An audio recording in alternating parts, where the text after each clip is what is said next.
Hello coin collectors out there, welcome back to the Big D Coins channel. Hopefully everyone is having a great day. Now this video seems rather natural, rather exciting to make because I have an actual error coin in front of you.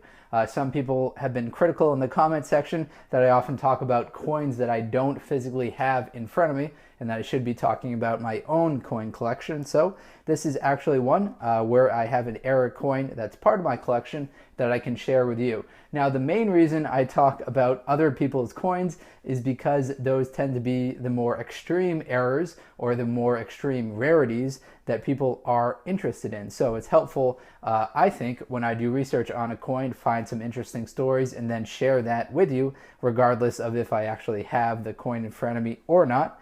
But today's video, I've got one in front of you, so I think you will really enjoy it. Now, the video is going to talk about the 1950s BIE error. Now, I've got this cool coin to share with you for the end of the video. This will be featured as the foreign coin showcase feature right here, and it is the 10 Kronor Coin. Now, this is a very, very cool, well-designed coin. It's got some very neat textures, lines to it, so I think you are really going to enjoy it. So stick around for the end of the video to see more about that coin.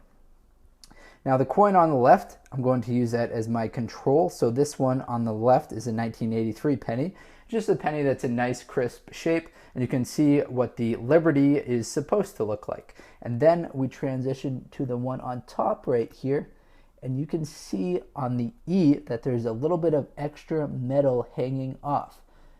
So you can see right there, there's a little blob. So that is a die break, which has the nickname BIE.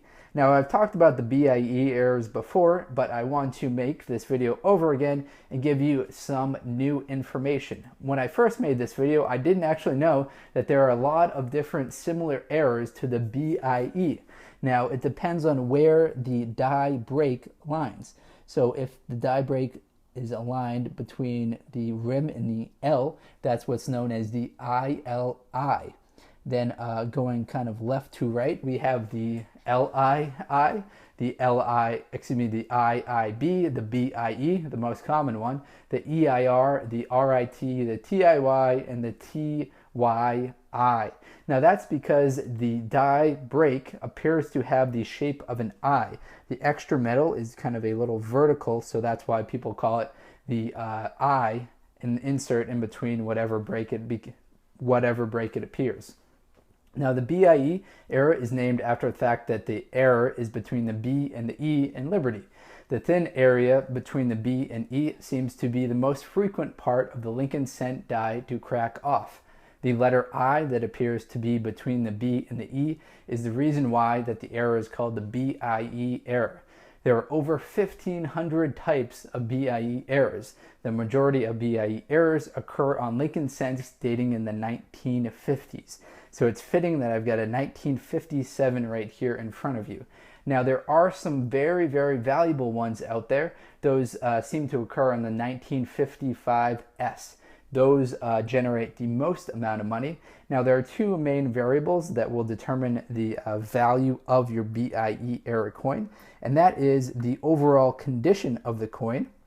So as you can see, mine right here, very scratched up. It's got some miscoloring to it. So the actual condition of the coin wouldn't get that mint state grade to make it very valuable.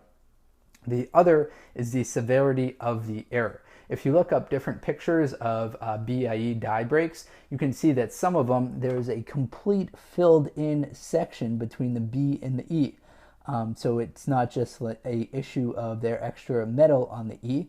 There's actually completely filled in a full I in between the B and the E.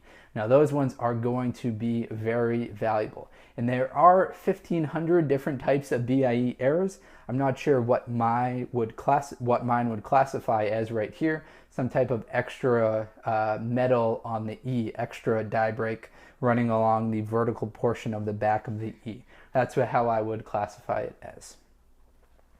So as far as the value, this one right here, I would probably assess it to be at $2 or $3 in value, so it would cover the postage necessary to sell it, but wouldn't really generate a lot of money, and that's why I've just held on to it and kept it in my very own collection.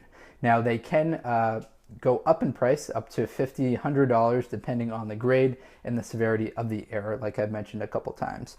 Now let's swing in this coin right here. We'll transition into the foreign coin showcase at the 5-minute and 17-second mark. Now this coin comes to you from the great country of Norway. I haven't featured too many Norway coins on the channel. They generally have lower mintages to them, as Norway isn't a super populated country like the United Kingdom is, where I feature a lot of coins from there, or the Euro coins, because those kind of circulate throughout Europe. But this one is the 10 kroner. It's known as the Olav V. So what we're looking at right here is the obverse of the coin, which features a portrait of King Olaf V of Norway facing the right. The designer marks going around the outside of a O and the line through it and the letter H. So we see Olav, the guy's name right here, the 5th, Norway, SK Konig. I'm not sure what that translates to. And then the O and the H right down there. As far as the years of production for this coin, it was made from 1983 until 1991. The one I have right here happens to be dated 1984. Now this design back is very, very special. I like the everything that's kind of going on right here. So we see the denomination in a recessed field surrounded by the chain of order of St. Olaf. Now, as I said, this coin was made from 1983 to 1984. The highest year of production happened to be 1986, in which there were 29 million made. In 1984, there were 11,073,500 of them that were produced. Now, this coin has been demonetized, so people aren't spending it in everyday as everyday coins in Norway anymore.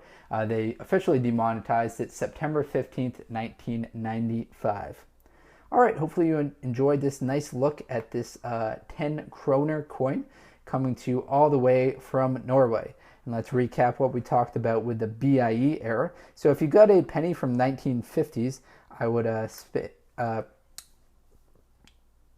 look a little extra closely for the BIE errors, or really any die breaks that you could find in the Liberty, because then you can sell those on eBay, make a little extra money, or keep them as part of your collection. And seeing that there are different error coins out there, there are different types of the BIE errors, you can kind of build a set registry almost of the different errors out there associated directly with the BIE. All right, everyone, that's all I've got for today's video. Thank you very much, and best of luck coin collecting out there. Enjoy.